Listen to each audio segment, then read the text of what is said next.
And then so what I'm also going to link is our YouTube channel there. There we go. That's just so people have access to it. Yeah, there we go. So there's my email. And then also I just linked a short link to our videos channel on YouTube. So two things. I just always like to say at the start and end of the workshop, like if you watch our workshop videos and you have questions that I'm not able to answer in the workshop, which will come up, I'm not going to be able to answer everything, just shoot me an email.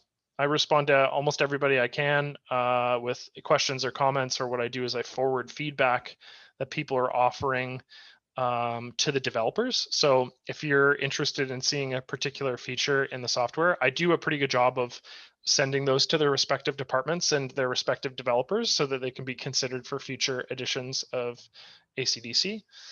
And then the other thing is I'm not a support person per se, but I can probably help with, some issues and stuff like that and related things, or put you in contact with the right support person. So yeah, just, I guess what I'm saying is my emails are open. Just feel free to shoot me an email. And then also just subscribe to our YouTube channel if you haven't already. That really helps us out. And also you get pretty prompt videos, pardon me, excuse me, from us. So okay, so today I've got this image here, and the goal of this video is to sort of look at this image and address. I think so. I have this this photo of essentially downtown Portugal, Porto. Downtown Porto in Portugal, and it's facing the Dom Luiz Bridge. And we're going to have a look at this image, and we're sort of going to address some of the challenges of this image because it's fairly nice, but there's some coloration problems with it. And then there's also like, it's really, really underexposed, especially in the corners of this image. And we're going to correct that. In essence, we're going to give this image a bit of a faded appearance, which is going to address some of the contrast issues in the foreground. And then we're going to essentially recolor the sky. So we're going to do a fairly good job of adjusting some saturation values to this image. We're going to make some tasteful coloration changes to this image, and we're going to kind of redo the whole foreground. My monitor here is quite bright. This image is even darker than it appears. I'm also going to change my aspect ratio on my monitor here so you can see better. Let's just change the resolution right now. Okay. So we're using 2, and then we probably let's go to 200. That'll probably make things a bit easier to see. Just do that. Yeah, that's better. Hopefully a little bit easier for people with strained eyes to see. So all of the stuff we're going to be doing today is in develop mode. So I'm going to take my image and I'm going to open it up in develop mode, and we're going to have a look. We're going to talk more about it. So you're seeing this green overlay on our image, and what this green overlay indicates actually is underexposure. And so you might not have this come up by default on your image, and how to turn on this overlay is actually quite simple. It's just this little icon in the top left-hand corner of our develop tools here. And what it does is it shows clipped shadows and highlights. And what that means is, so in the case of our image, we don't have any clipped highlights. So a clipped highlight would be like really bright, right? And a clipped shadow, an underexposure, is basically a true black, or a black that has RGB values of 0. So when we see this green overlay in our image, we're seeing those values. We're seeing a part of our image that has a true black. So there's a problem with true black. And the problem with true black is that it doesn't contain actually any visual information. Like we're losing a lot of visual aspects to this image. And I guess what I can do is I can showcase this and show you why we don't want an overexposed or underexposed image. But yeah, we can just turn this off for now so we can see what I'm talking about. So to turn that, you just click the little icon in the top left-hand corner of develop mode here. And what I'm going to do is I'm just going to navigate to a mode like, let's say, I think color EQ gives us the ability to, yeah, so the color picker shows up on our image. And you can see when I hover over parts of my image, like this green section, the section that's highlighted here, you can see that my RGB values are equivalent to 0, versus say I hover over like a gray right here, right? And these RGB values are quite different. They're 23, 21, 22, meaning 23 values of red, 21 values of green, and 22 values of blue.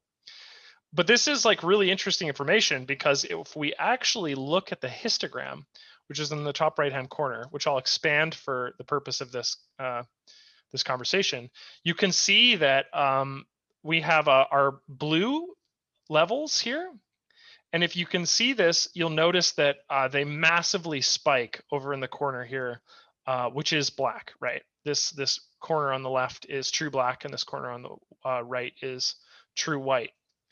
And so when we're seeing this overlay, when we're seeing this this clipped shadows and highlights overlay, we're actually sort of verifying what we see in this histogram here. We're seeing that there are values of light that fall under true black. Now, okay, here's the conversation, right? Because my understanding about images and how to edit images is we're trying to avoid highlights and clip shadows. Now, does your image need to have like 0 clips, in one direction or the other? It's kind of up to you, and it's kind of up to the eye. So, I mean, I don't want to like dissuade you from having elements of your image, like small elements of your image, that might enter the range of clipped. But my general understanding of photography is we're trying to avoid this. And so when I looked at this image, and this was just an image I downloaded off of like a photo sharing website. When I looked at this image right off the bat, I'm like, oh, this image is too dark. We need to address some concerns here. But I just want to showcase some other things too. We're just going to go into the general panel here. And if I, let's say I crank the contrast, okay? So we're going to just like massively increase the contrast. What you'll see is, you're going to see a couple things. You're going to see right off the bat that the histogram now, let's see if I'll just minimize this slightly so you can see it a bit better. Because you probably can't see the edge of my computer that well. But if you notice on the far left-hand corner, that spike is now very, very aggressive, because you can see by verifying with our clipped, showing clipped highlights and shadows, then most of our image now contains those 0 values, a red, green, and blue values of 0. Conversely, also, we now have clipped highlights, which are displayed using this essentially like this red here, right? And that's where we see this little spike occur on the right-hand corner. If I just turn off my clipped shadows and highlights, you'll see our base image here. I'll just re-expand this. You'll see our base image here, and that's very clearly has extremely high contrast. Like the black difference between the white here is very egregious. And so what we want to do is we don't want to like get rid of these nice black tones entirely. I'm just going to reset my contrast by right-clicking on the slider in the General tab here. We don't want to get rid of these entirely, but we do want to address this issue, because when we pull our blacks further out of the contrast, what we're going to do is we're going to see like a much more consistent and sort of a nice amount of our blacks being pulled into either grays or midtones and that sort of thing. So we're going to actually gain a lot of visual information in our image. So Alan says little bitty clipped areas usually can make an image more interesting, but large clipped areas are generally not so good. And so like when we were looking at the contrast there, that was a great example of a pretty ugly contrast adjustment, right? But having like little elements of your image, little elements of your image enter that clipped area can be an aesthetic choice that you're going for, and it does have a tendency to look a little bit nice. So we're just going to look at this image and try to make some tasteful adjustments based on these things that I'm noticing. So here's what we're starting with. So a big portion of what we want to do is kind of to soften our image and to give this faded appearance to the front portion of our image. What we're actually going to do is we're going to assign no hard values of black in our image. So we're going to pull the curve on our image using this curve section here. I'm just going to unshow the clipped section here because we won't need that for probably the remainder of this session here. I'm just going to go to the tone curves adjustment in the general panel here, or in the tune panel here.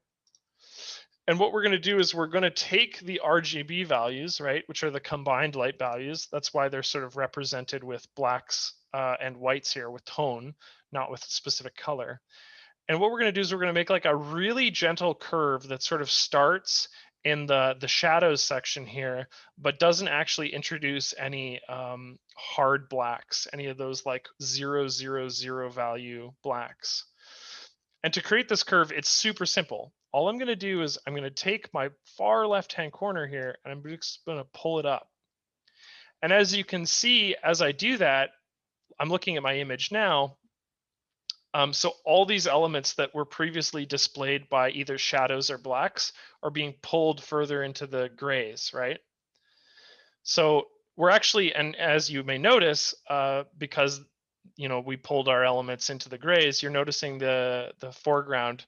In this case, it's becoming less saturated, but it's also becoming more clear. So the front portion of our image is a lot less dark than it was before. But this is way too much. This is not the curve that we want to create. So what we're going to do is we're going to add a couple other points on our curve here to sort of adjust the curve. So I'm going to add a couple points on this curve. And what I want to do is I just want to address this bottom quadrant here, this bottom like sort of left-hand section here, which is the shadows section, right? I don't really want to affect these colors too much. So I'm just going to try to keep the line as close as possible in the midtones and highlights and address really to address the shadows and blacks. And what I'm going to do is you see that I'm like creating this sort of lipped curve right here. I'm just going to pull further down. I just don't want them to be totally in the blacks section here. So I'm just pulling that curve down. And let's just have a look at this compared to our original.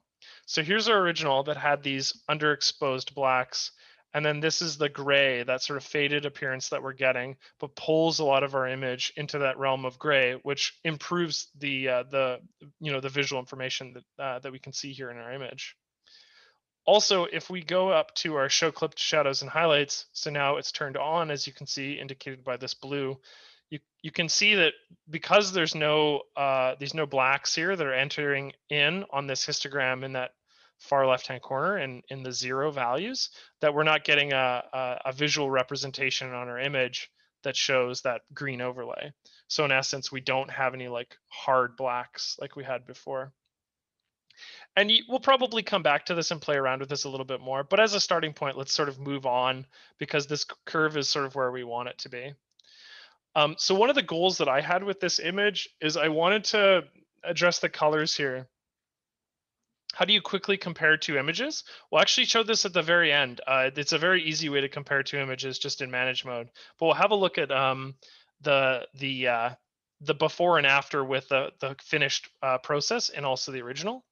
But at any point, if you just want to compare to the original image, you can just show original. It's actually down at the bottom left-hand corner of this preview panel. And you can click that to introduce the change. So basically, you can preview as you go. We're not nearly done, though, so we got a lot more changes to make on this image. But for right now, we're going to come back to this and probably darken a little bit more than we have here. But this is a good start. So I'm just going to leave this tone curves as is. In develop mode, when you make a change to one of these criteria, whether it be general, white balance, light EQ, etc., or any of the ones in detail, geometry, and pair, you're going to notice that there's essentially this blue node will pop out, right? Which will mean that this is an active group. So this tone curves has active changes to it. And so I'm getting an indicator right here where it says deactivate, which allows me to essentially hide or turn that off. But it doesn't actually remove any of the adjustments in that section, in this tone curve section. If we wanted to reset these values, which we don't right now, but if we wanted to, pardon me, we could just click the reset button, excuse me, that's to the right of this tone curve section here, and that'll reset these values back to their zeroed out values in essence. Also, another thing to note too, while we're talking about these icons on the right here. So this one's preview. basically previews with it on and off. This one resets all the values. And then this middle cog here allows you to actually save essentially a preset. So if you have created a series of curves, maybe one that just uses RGB values and others that use RGB values, and then also the individual red, green, and blue values, and you've created a nice little curve that you want to maintain, you could actually just go to this preset panel and actually save a preset based on this tone curve section here. So it gives you the ability to use that over and over and over on different images. Okay, I'm actually going to go back up to the general panel, and we're going to probably look at some of these values here. I think right off the bat, I actually want to slightly lower the exposure.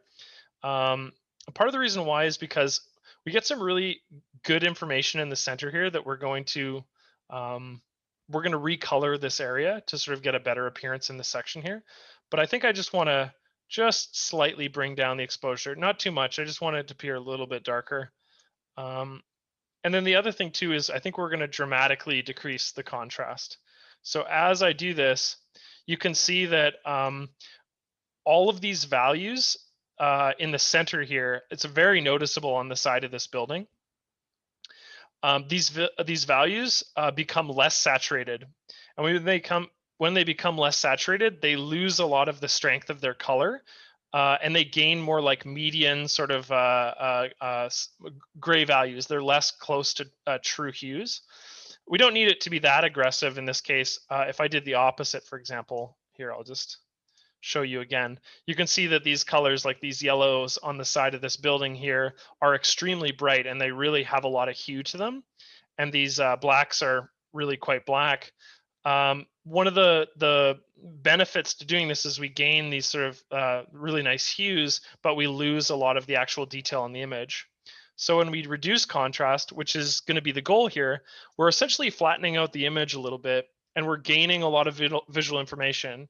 And you can see actually this is most noticeable right in the bottom section here, where this the tiled pavement is we're gaining a lot of like light and visual information in this section. It's also noticeable quite strong on this area where the clothes are. Watch just on the left-hand corner where the gray section is here. If I pull this back, I'm actually gaining a lot of visual detail in this area. So one of the things we're doing, right, when we're looking at this image, is our first goal is to flatten it out. I want to flatten it out to pull as much detail into my photo as possible. And then what we're going to do is we're going to color correct for what we flattened. So we're trying to pull all this detail in here.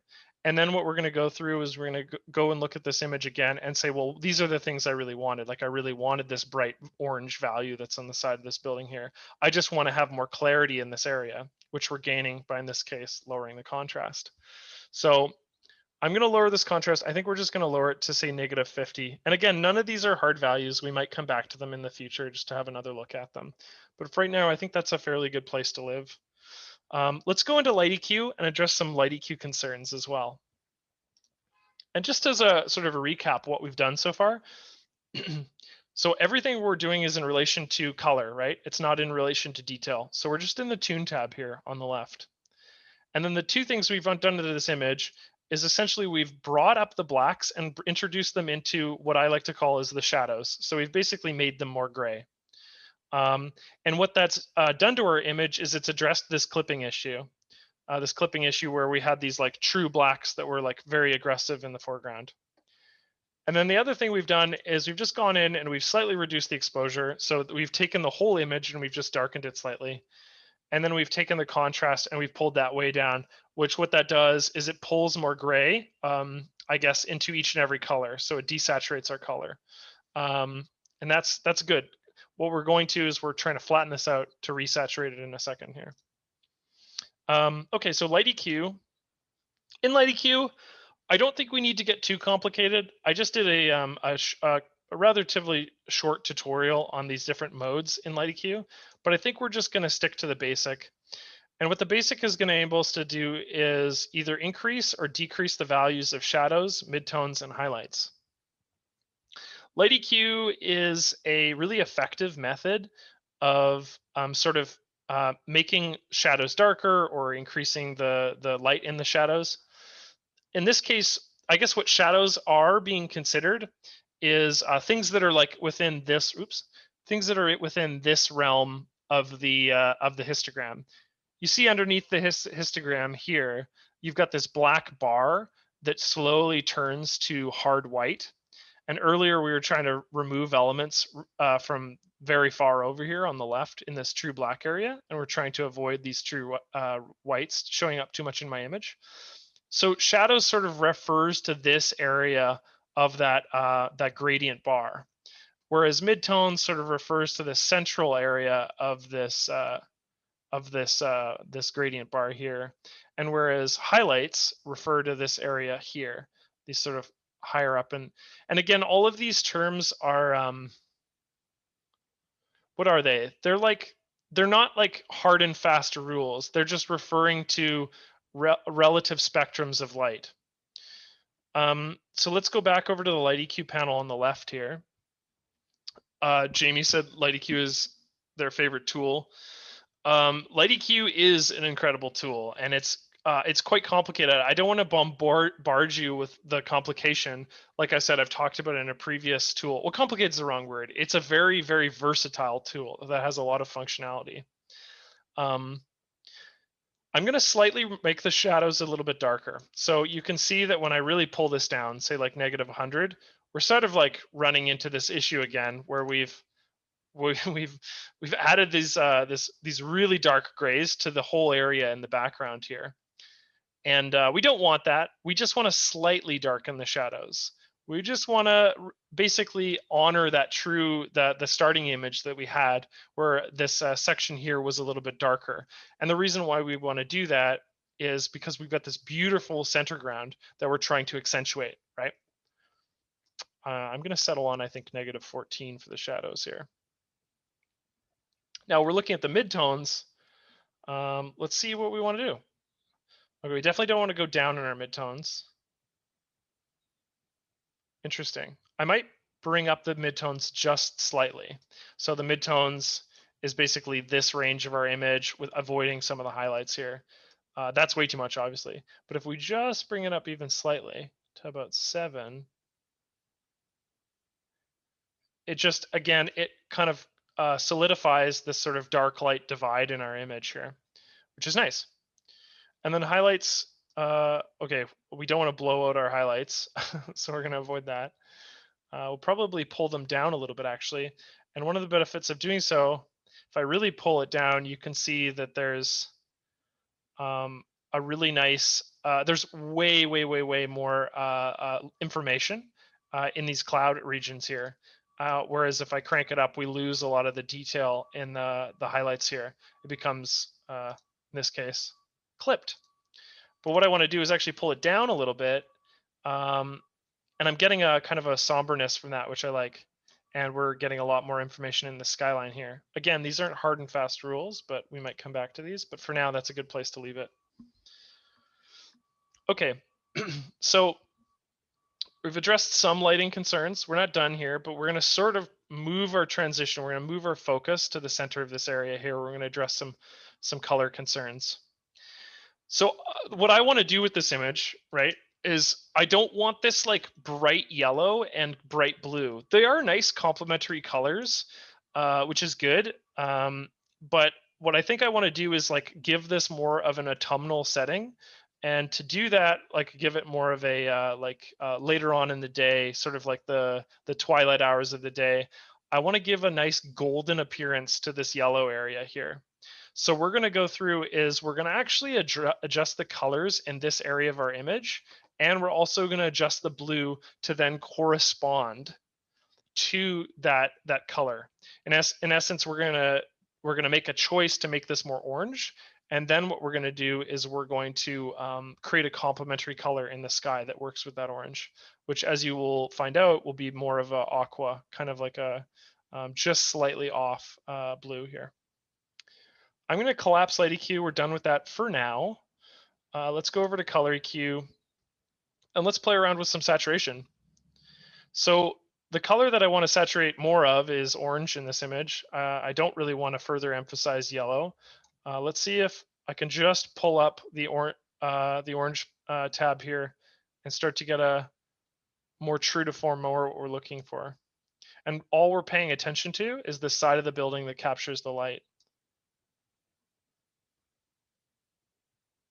So saturation, when we're looking at these sliders here, if I totally desaturate yellow, for example, you see that all of these values will be turned to their corresponding gray values.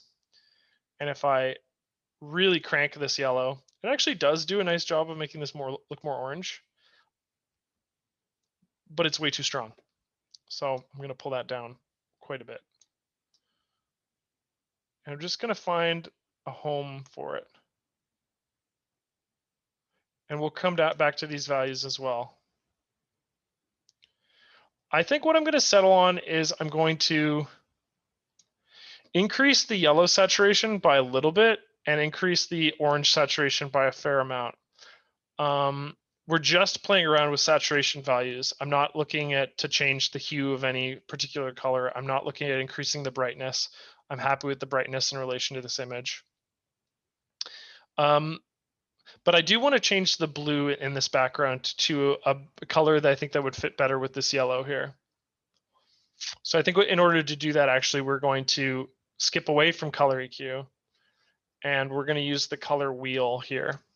So I'm going to go down to the color wheel.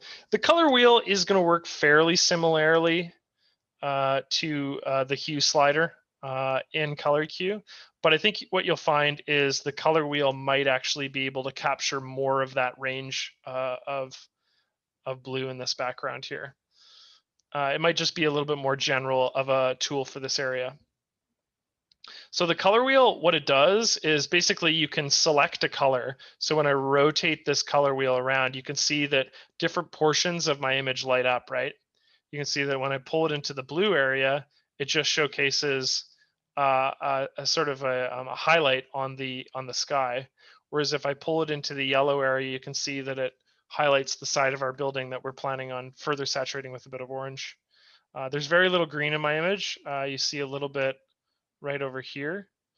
There's a little green and a little bit of purple in the gate there, and it doesn't look like there's much in the range of sort of maroon here at all. So I'm going to pull it towards the sky. And what I'm going to do is sort of the center mark is what allows you to rotate on the color wheel. And then what you can do is you can pull these side panels out to incorporate more of more color. In essence, I can pull this. I can be very precise with my color selections, or I can be very broad with my color selections.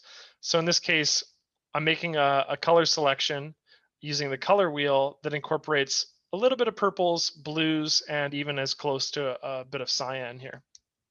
And then with that active selection, with this area here, what I can do is I can change the hue of that selection.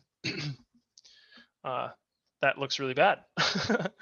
But what I can do is I can take those blue values, which I've made a selection of, right? And I can just sort of pull this down. And as you can see, right, as I pull that down, right, so we're looking from a true blue, this is kind of like a deep blue sky. And if I pull it just even slightly down, especially when we start to bring more orange into this area, this is going to be very complementary. We're starting to see that nice like aqua-y tone appear in that sky there. We're just introducing basically a little bit of green to that area. And that's really going to help make this pop because we're introducing some complementary colors to our image. And especially in this case, these are the focal points of my image. We're not really looking around here too much. We're kind of, this is sort of where our eye takes us. The detail is we're being pulled to the center of our image here. We're being pulled into the city, which was one of the nice things about this image, actually. So all I'm doing is reducing the hue with the color selection of blue. Just for fun, let's add another color wheel. To add another color wheel, you just click on this plus button in the color wheel settings. And I'm just going to play around with having a look at this orange section here. So I'm going to move my color wheel into the orange section. And what you may notice is that I can actually go back to my blue color wheel at any point. There's this handy color indicator that appears around the edge of this color wheel, showing us what part of our image we're selecting. So basically we're selecting blue with this, we know that. And we can come back to our orange one by selecting on this little icon here. I think you can have up to 9 color wheels running at the same time. When I have another color wheel active, you'll notice that all of my settings have been reset. So this gives me the ability to adjust the saturation or hue in any of these different colors. I'm just going to pull up saturation slightly. Let's maybe pull in a bit of, oh no, I definitely want to avoid red. Yeah, the red we want to keep. Let's just look at increasing a little bit. There we go. And let's see how, yeah, let's go about 24 for that. I just want to do these two things. I want to slightly address the blue here, and then I want to increase the saturation on these yellow areas of our image. Let's have another look at the curves. We'll come back to it. I think what we're going to do is just introduce a little bit darker colors in the curves here. And what I'm not doing is pulling my curve directly down into the black. That sort of undoes all of our adjustment. But what I'm doing is I'm just pulling it up slightly to darken a little bit of the foreground here. That's nice. Okay, so we've adjusted. Let's see here. We've adjusted in these last couple development adjustments. We've gone in and we've had a look at the light EQ, and we've pulled down the shadows and pulled down the highlights slightly, and slightly bumped up the midtones. And then what we've done is we've gone into the color EQ adjustment, and we've just really bumped up orange and yellow. And we might come back to these as well, but we're just increasing the saturation on this side of the building here. We're changing the sort of light of this region of our image. And then what we've done is we've adjusted the color wheel. So we've really emboldened, in this case, the yellows. We've increased the saturation there. And then we've also used the color wheel to pull a bit more green into the sky here. What you may be noticing in develop mode, there's a lot of different ways to do very similar things. And I just encourage you to play around, especially when it comes to the color EQ and color wheel. They have some different functions that you can really get a lot of value out of the color wheel. But specifically, if you're wanting to change like the hue of a certain color, maybe we can do something similar to the sky in this image too. So what I'm going to do is I'm going to, just to preview this, I'm just going to actually deactivate the color wheel, which returns our blue to normal up in the sky here. And I'll just go to the color EQ, and I think what I'll do is I'll just pull. Let's see if I can try to get this blue a little bit more cyan. Yeah, it does a pretty good job. One of the benefits of the color wheel is that we can actually see what elements we're selecting. The color EQ, we can't really see that because it impacts the whole image. But when we go to the color wheel, we can actively see, what parts of our image are being selected when we go to increase our saturation or hue in this case. Okay, there's some more things we want to do to this image. I think the final thing we'll do is add a vignette. But let's go to the brush, develop brush, and we're going to make some selective brushing changes to this image. Let's darken the edge of our image slightly. So all I'm going to do here is I'm going to take a brush, okay, which is just underneath the tune panel here. Now, this brush, basically, we're making tune adjustments to our image, but they're going to be in a specific part of our image rather than being applied to the whole image. The one that I'd like to make first up is, let's maybe turn off smart brushing. I'll explain that momentarily.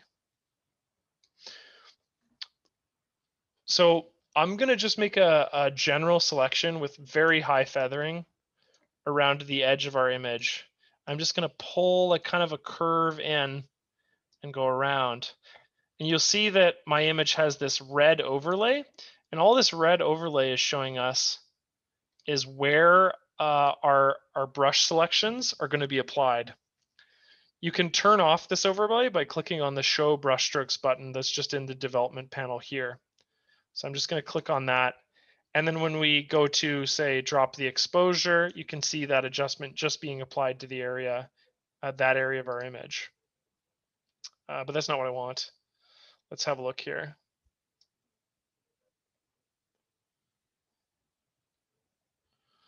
Just increase the contrast slightly. And maybe just a really, really minor exposure adjustment. I'm just going to verify that that's not clipping. It's not. I think that's a good change. I'm just slightly darkening the edges here. And all I'm trying to do here is, again, pull the focus inward to the yellow side of our building here. I'm going to add another brush too. So you can have, I believe it's 8 brushes at any time. And all these brushes impact a different area of your image. So when I hover over this brush at the bottom of my develop brush panel, you can see the area that's being adjusted. You can see that overlay that shows us where those adjustments are being applied. If I click a new brush right here, what I can do is I can make a whole new brush selection. And in this case, all I'm going to do is make a brush selection of this side of the building to give it a bit more of an orange appearance. I'm going to turn on smart brushing to do this, and I'll explain what smart brushing does. So when we have smart brushing off, we're just applying a brush change to wherever we've selected. In this case, the nib, right? But when we turn smart brushing on, what we're doing is we're making a very light selection that applies to the pixels and tones of the area we've selected. So you can see as I roll my mouse along this yellow area of these rooftops here, they go red. And that is illustrating to us where we've selected those brush strokes. I can change the color of that to illustrate that as well. So all I'm going to do is I'm just going to select this building here. And the goal of this is to be hyper precise about what adjustments apply to this part of our image. So again, I can unhide this brush selection and show it at any point. So I'm going to just unhide it for now, and let's just bump up the saturation and see what this does. We can also maybe change the color strength too. So I'm gonna, let's crank the saturation just for this one area. And I'm gonna change the color strength to that of an orange. So I am selecting this portion of my image around the edge of this building here. And all I'm doing is I'm going in and I'm basically replacing it. I'm supplanting it with a new color. And that color could be, blue or red or whatever. In this case, all I'm trying to add to this area is an orange. And I do not want it to be that egregious. So I'm just going to drop the color strength a little bit. But one of the things I like about this is by introducing this element of color strength to this area, there we go, just waiting for the preview to show up, is I'm getting that sort of like gold appearance in this area of our image, which is very different from the original, which totally doesn't have any vibrance whatsoever. It's just kind of this bleak yellow looking. And when we zoom out a little bit, let's maybe reduce the saturation now that we've adjusted that. I'll maybe go plus 15 in that area. That color works really nicely with this aqua color that we've added here. These are 2 complementary colors. So when we're looking at our original, we have that like really a strong blue, and then we have this like faded yellow appearance, and the edges of our original image, right, are clipped. They're a little bit out of, they lack a little bit of, they're too far into that black values. And we look at our new image, and we're starting to see that faded approach to the foreground here and like the very, very edges of our image, and we're pulling in whole new colors. So the purpose of this is to like bring in those grays into the blacks, right? By introducing that curve adjustment and doing some of those light EQ adjustments, and to really draw the focus towards one color, which in this case is like the side of this building that has a whole story going on. It has this story of like the time of day that we're trying to illustrate, a certain like mood, even with the sort of the beautiful blue sky, and then this like crisp gold that we're introducing into that section. I think what's missing in this conversation, though, is a bit of a vignette to finalize this image. So just as a sort of to illustrate again with the brush tool, just so we can see what we've changed. So all we did was we introduced a little bit of black to the edges of this. And then if I hover over this second brush here, when we were using smart brushing, you can see that I've just targeted the side of the building there. And if I go back to, I can just undo the develop brush and go to post-crop vignette at the very end here and just reverse those values, which brings either white into the post-crop vignette, which obviously looks awful, or we can introduce a bit of black to the edges of our image here too, which I think we'll just go with a -50 and we'll adjust the radius and feathering and roundness. I think the roundness was fine. Maybe pull that radius slightly down. Yeah. Let's have a look at some questions here. Kindly send a link to where to watch all the workshops. I will at the end. It's also right here. It's just in our YouTube channel. Ronald says, can you mask out areas that you do not want to change? Ronald, yeah, I mean, you absolutely can. In fact, actually, there's a lot of different ways to do that in develop mode. One of the ways that you can do that with the color wheel is by selecting the inverted area. So if you're like, I absolutely want to keep this blue, right? I really like this blue, but I want to change everything that isn't that blue. Maybe you want to adjust the saturation or the hue or something like that. What you can do with the color wheel tool, right, is you can just invert the selection.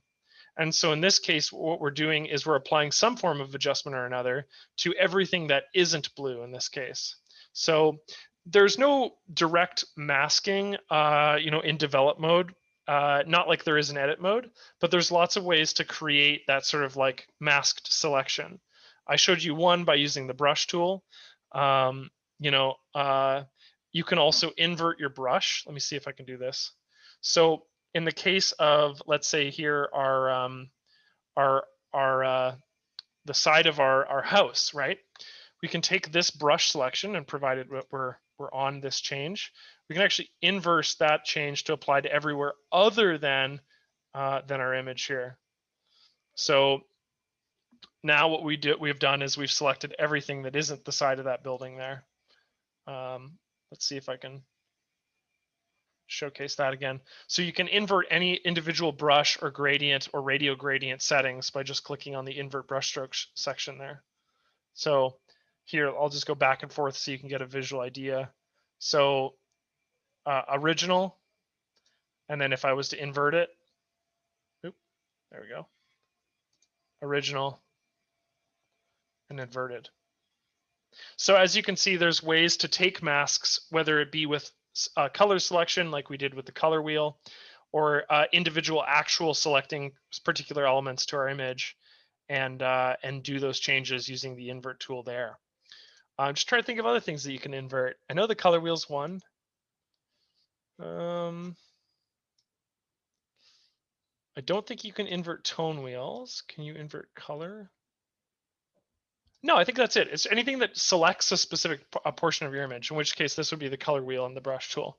Sound off if there's another that I'm not familiar with. But yeah, there you go. Louise asked, Adam, how do you decide to go into edit or develop? That's a good question. I generally do a lot of my edit. Let's put it this way. I do a lot of my really significant edits in edit mode because it allows me to work with layers. So specifically in Ultimate. And then when I use develop mode is more when I really like the image itself. I don't want to like correct or do any smart erasing or anything like that. I don't want to make any like significant changes to my image that I would introduce with layers. I go into develop mode and edit with develop mode for adjustments like the one we have here, where I really liked the composition. I just wanted to tweak some values. The other reason why you'd want to use develop mode is because develop mode is how you can make changes to raw images. So if you find yourself, Louis, taking lots of raw images, you would be developing those in develop mode. You're not going to be editing a raw file in edit mode. And the reason why is because in develop mode, you can edit raw files non-destructively. Let me just close that. Yeah, you can edit them non-destructively, whereas in edit mode, what you would do is you would open up a raw file, but it would make a conversion process to a JPEG, and then you'd be saving as a JPEG. So you're never really you're never working really on the raw file. One of the things that develop mode does is when you go in a raw file and you begin the editing process, what you do is you save all of those edits. So in essence, like the values of like, hey, these are my exposure adjustments and these are my lighting adjustments. Those are saved into a file called a sidecar file. And so when you open up that raw image, it's completely unaffected. Like the original raw image is never adjusted in any way. What ACDSee does is it references that sidecar file and says, okay, while you're in ACDSee, display these adjustments to you, Louise, based on the content of the sidecar file. So that's the reason why develop mode is a non-destructive editing section. I mean, this applies to JPEGs images as well. It's just notable with raw images. Hopefully that answers your question. But basically the two things that I like to say is, are you making like layered edits to your image? If so, you need to be using edit mode. And then the other thing is, are you editing with raw images? Anonymous asked, how can you emphasize foreground area? I think it would something to this picture. Well, I mean, if I wanted to bring out like detail, or if I wanted to brush on maybe like a higher exposure to the foreground, I could do that too using the brush panel. Here, let's do this. Let's go into brush. Let's create a new brush. And what I could do is maybe let's make a selection of just this section here, maybe around the stairs, okay? And I'll use smart brushing. I'll just turn on the brush strokes here. And all I want to do is like pull the user in sort of to that area. You can see that I've created a little path here, okay? And what I'm going to do is maybe let's just add a bit of exposure to that section and see how it looks. It might look bad, but let's just play around with it. Oh yeah, it's a bit choppy for me. No, let's play around with something different.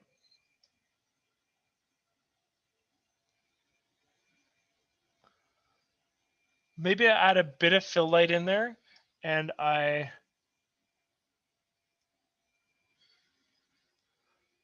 let's see here, slightly pull down the contrast, and maybe I warm that area a little bit.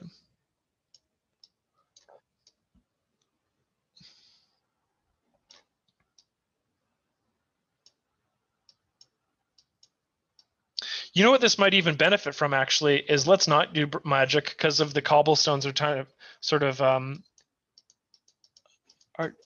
the application is being used much too sporadically. So what I could do is, all I've done here, maybe I'll fix that there. Yeah, that looks better. All I've done is pull up the contrast and fill light and warm it slightly. And I think what that does is it draws your attention almost like a path towards the center of my image. Maybe I'd want to play around with that. I don't want it to be too egregious or something like that. But that gives a little bit of warmth to the right in the foreground there. And yeah, I like that. I would even settle on that, to be honest. Anonymous asked, is what you've just explained about develop versus edit modes written down? Well, it is in a very recent tutorial video that I've talked about. So if you go to our video section on YouTube, there's one that explains the difference between our main three products. So Home, Pro, and Ultimate. And in that video, I explain the differences in like why you would use Home, why you would use Pro, and why you'd use Ultimate. And in that video, it talks about the benefit of develop mode and the benefit of edit mode, if that makes sense. I would check out that video. Let me just show you which one it is, just so you know. So the video I'm talking about is this one right here, which photo studio to choose. Hopefully that answers your question, Anonymous.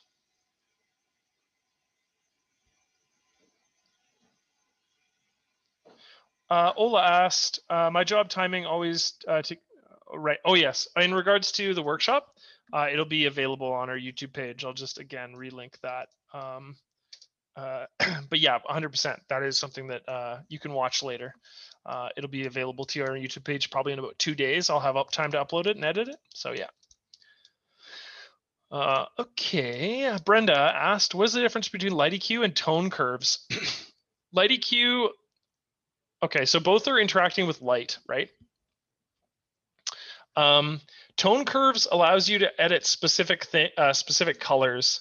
So I can go to tone curves and I can look at just the red values. I can look at just the green values. I can look at just the black values, or sorry, blue values. My apologies. Or I can look at the RGB values, which together create the spectrum of tones. In this case, kind of black and white, right? So there's a lot of things you can do in tone curves that interact with light and interact with those specific color ranges, whereas light EQ only addresses the tone structure. So when we're talking about tones, we're not talking about color necessarily. We're just talking about, okay, how dark is something, how light is something, and it either introduces more black or introduces more white to those areas. So when I was talking about light EQ earlier, I mentioned that there's multiple different modes, right?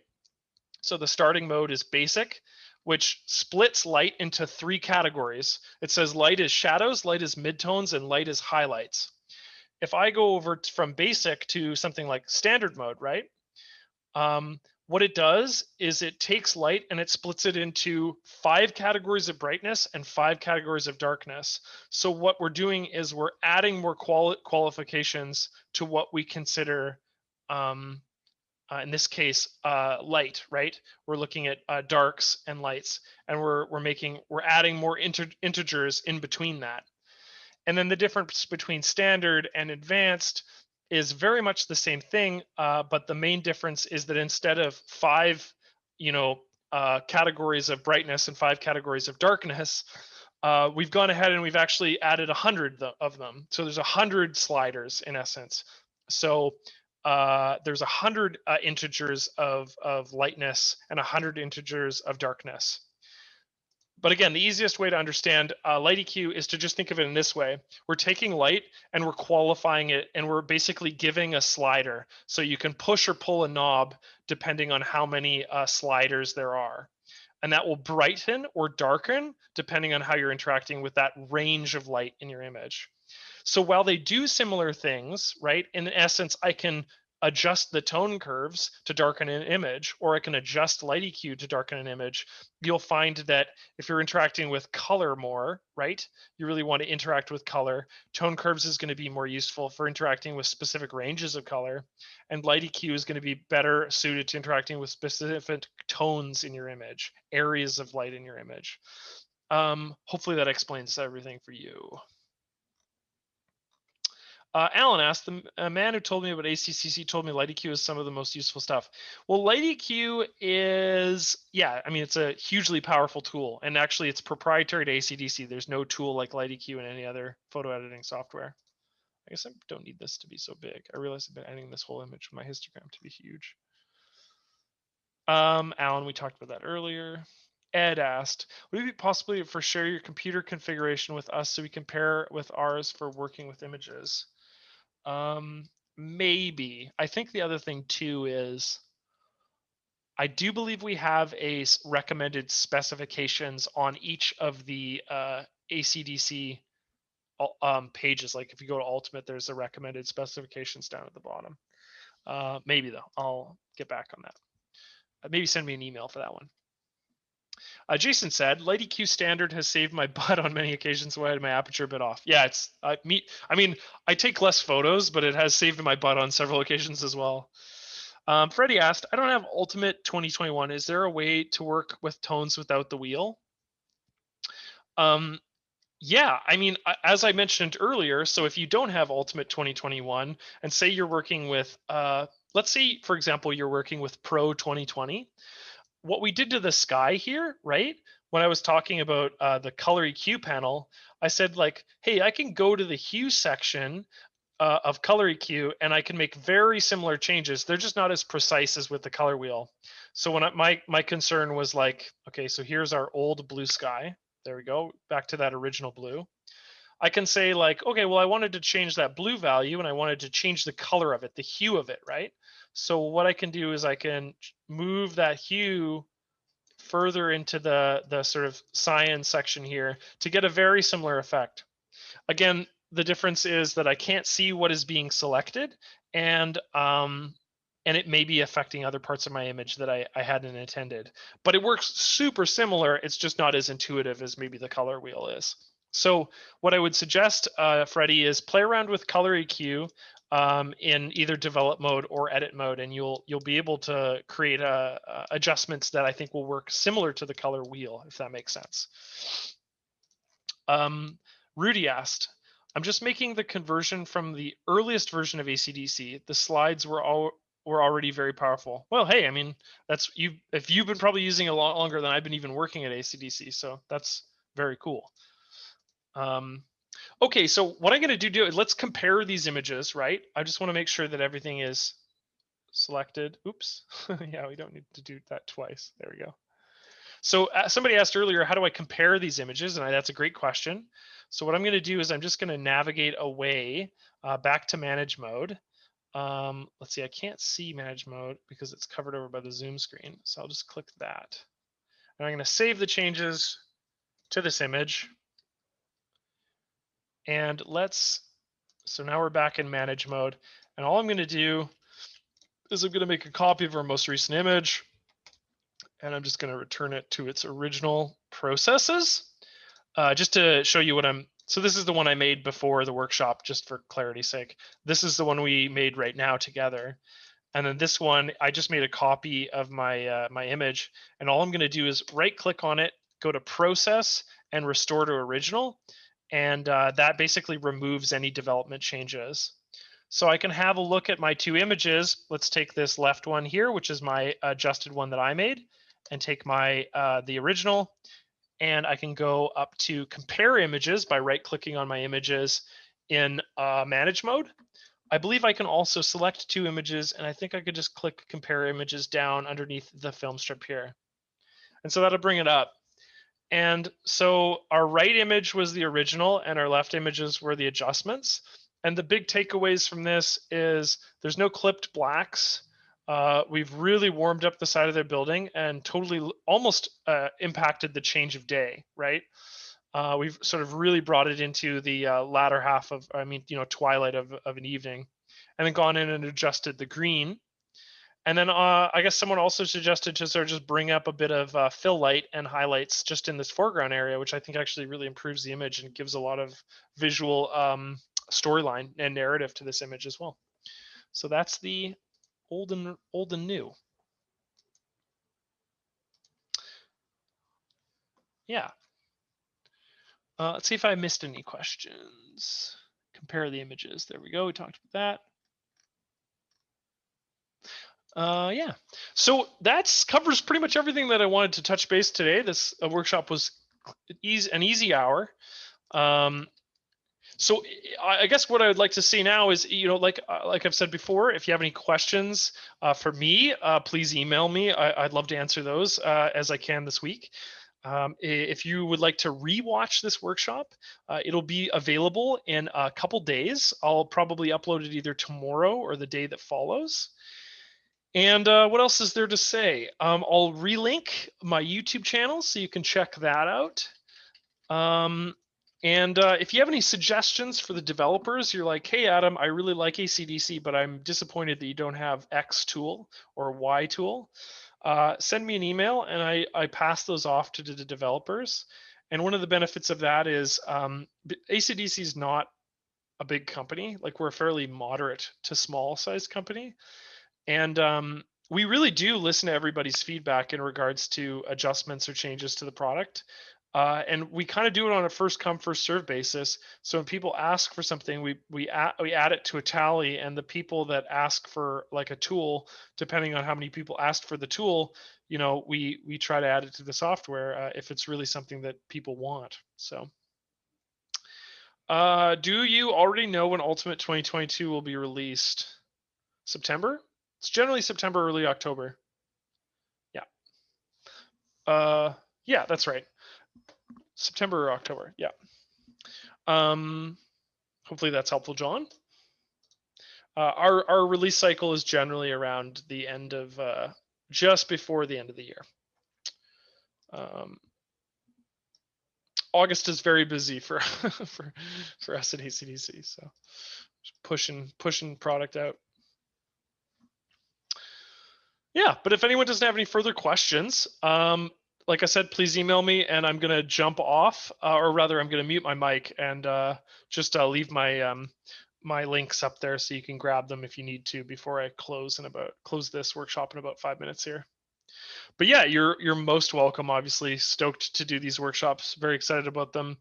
And I don't have the next one listed on our website yet, but I imagine I'll have that fixed by the end of the week, and we'll have something new to talk about later on this month.